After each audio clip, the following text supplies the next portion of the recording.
자, 안녕하세요. 네, 한 주 동안 잘 쉬셨죠? 자, 우리 책은 39쪽입니다. 39쪽. 오늘은 문제를 하도 못 풀어서 첫 번째 시간은 이론하고 두 번째, 세 번째 시간은 문제로 들어가겠습니다. 자, 일단 책은 39쪽. 이제 기초 감염제 생산수에 대해서 얘기를 하겠습니다. 여기 이제 두 개를 좀 구분하셔야 돼. 그러니까 기초 감염 재생산수가 있고요.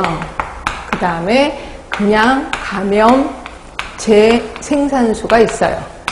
자, 기초감염 재생산수는 뭐냐면 이제 A라는 지역에 사람들이 있을 거 아니에요. 이 사람들이 모두 그 병에 민감도가 높다고 가정하는 거야. 그러니까 면역 갖고 있는 사람이 한 사람도 없다.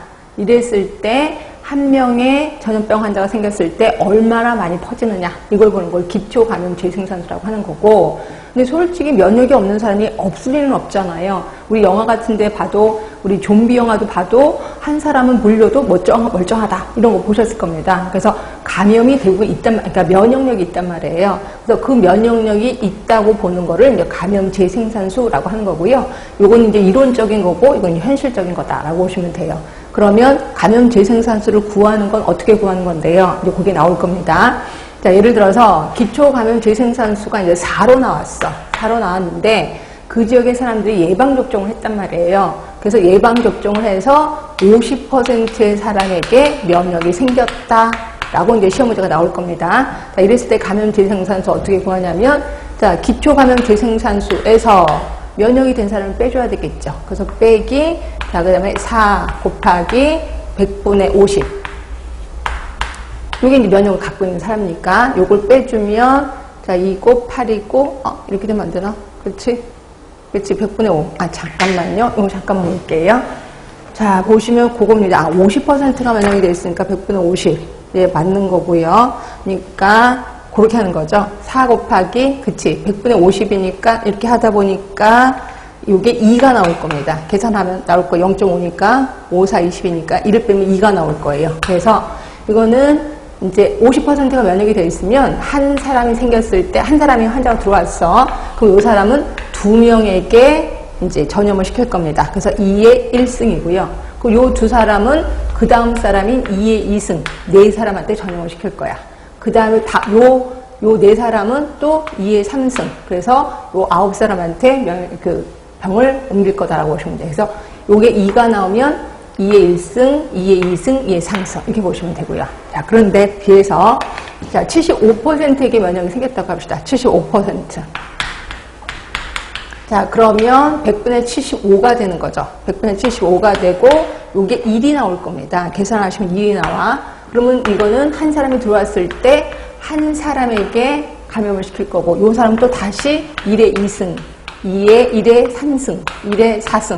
하여튼 1의 2승이든 1의 3승이든 모두 한 명이 되는 거죠. 결국 한 명이 들어왔을 때 계속 한 명에게만 감염을 시키는 거야. 그러니까 항상 그 지역에 가면 그 환자가 계속 있게 되는 거죠. 그래서 이거를 우리 풍토병이라고 얘기한다 라고 보시면 돼요.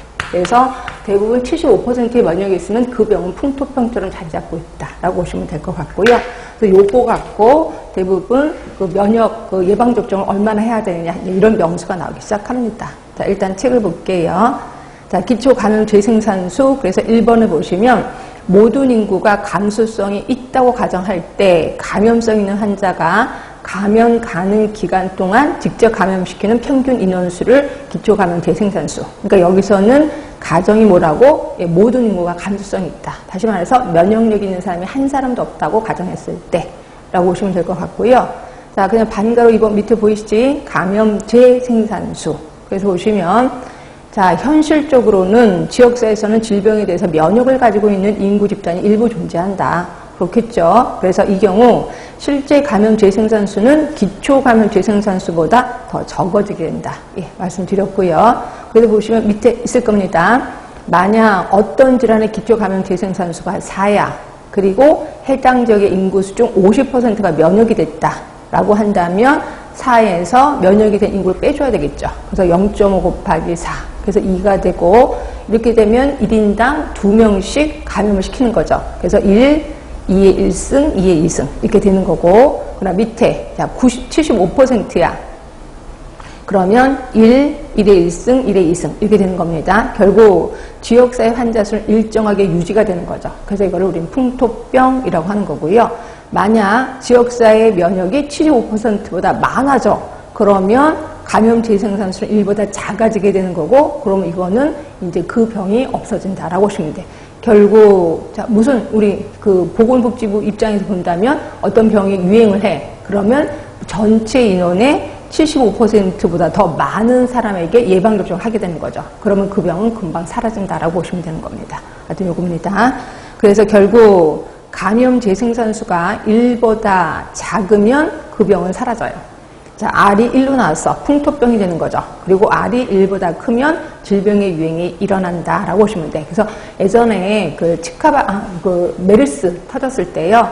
메르스의 감염 재생산수 R이 0.7인가 나왔다고 그때 뉴스에서 나온 적 있었거든요. 그래서 이 병은 금세 사라질 것이다 라고 얘기를 하더라고요.